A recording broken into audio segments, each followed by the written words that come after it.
In this video, I'll detail how to remove Face ID from iPhone. So if each time you want to unlock your iPhone, you use your Face ID instead of using your PIN, or so each time you lock your iPhone, you'll be prompted to either use Face Unlock or type in your iPhone passcode or PIN. Then this video is going to walk you through how you can easily remove your Face ID from your iPhone.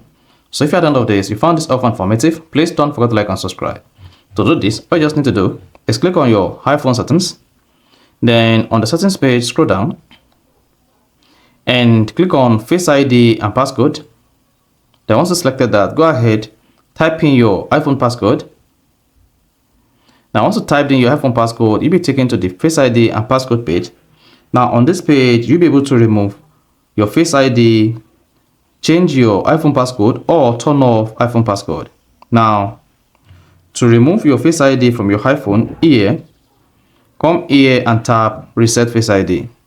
Then once you click on Reset Face ID, the Reset Face ID will change to Set Up Face ID, and henceforth, your iPhone Face ID will be removed. So that is basically how to remove Face ID from iPhone. So if you found this helpful and informative, please don't forget to like and subscribe.